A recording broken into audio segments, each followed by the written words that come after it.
Green മീഡോസ്. ഞാനത് കാണാൻ പോയിരുന്നു, സൈറ്റ് വിസിറ്റ് ചെയ്യാനും മറ്റ് ചില ആവശ്യങ്ങൾക്ക് ഞാൻ പോയപ്പോൾ ഞാൻ വേറെ ഏതോ ഒരു സ്ഥലത്ത് ചെന്ന് പോയാലാണ് എനിക്ക് തോന്നിയത്. കാരണം അത്രയും കാം ആൻഡ് ക്വയറ്റ് ഗ്രീനറി ആയിട്ടൊരു പ്ലേസാണ് അവർ ഇതിന് വേണ്ടി സീനിയർ ലിവിന് വേണ്ടി സെലക്ട് ചെയ്തിരിക്കുന്നത്. കാരണം എന്താണെന്ന് വെച്ചിട്ടുണ്ടെങ്കിൽ നമ്മൾ പോകുന്ന റോഡ് തന്നെ നമ്മുടെ പ്രൊജക്റ്റിനോട് ചേർന്ന് എൻഡാണ്, പിന്നെ അങ്ങോട്ട് റോഡില്ല.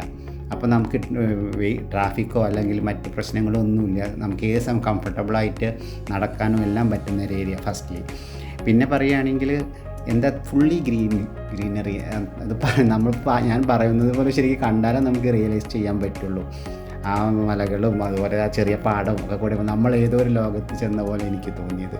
അപ്പോൾ അവിടെ അങ്ങനെയുള്ള സ്ഥലത്ത് നമ്മൾ സീനിയറായിട്ടുള്ള ആൾക്കാർ ഒരു വീട് വെച്ച് താമസിക്കുക എന്നുള്ളതിന് എത്ര നമുക്കൊരു ഭാഗ്യമല്ലേ. അത് അവരെല്ലാ ഫെസിലിറ്റീസും പ്രൊവൈഡ് ചെയ്യുന്നത്, അതായത് മെഡിക്കൽ, ഡൈനിങ്, ഹൗസ് കീപ്പിംഗ് എല്ലാം എന്താ പറയുക, ടോട്ടലി അത് മൊത്തം നമുക്ക് എല്ലാം സീനിയറിന് എന്തെല്ലാം വേണോ അതെല്ലാം അവരവിടെ കറക്റ്റായിട്ടും പ്രൊവൈഡ് ചെയ്യുന്നുണ്ട്. അതുപോലെ അവിടുത്തെ എൻജിനീയേഴ്സ് എനിക്ക് ഫ്ലോർ പ്ലാൻസ് എല്ലാം കാണിച്ചു തന്നു. 37ഓളം വില്ലകളാണ് അവിടെ വരുന്നത്, 3.5 ഏക്കറിലധികം എന്ന സ്ഥലത്ത്. അതെല്ലാം ടോട്ടലി ഈ സീനിയേഴ്സിന് വേണ്ടി കംഫർട്ടബിളായിട്ട് രീതിയിൽ തന്നെ അവർ കൺസ്ട്രക്റ്റ് ചെയ്യാൻ ഉദ്ദേശിച്ചുകൊണ്ട് നടന്നുകൊണ്ടിരിക്കുന്നത്. അപ്പോൾ നമുക്ക് അങ്ങനത്തെ ഒരു സ്ഥലത്ത് ഇത്രയും പെട്ടെന്നായിട്ട് ഇങ്ങനെ ഒരു വില്ലയ്ക്ക് നമുക്ക് ബുക്ക് ചെയ്ത് കിട്ടുകയാണെങ്കിൽ അത് വളരെ നന്നായിരിക്കും.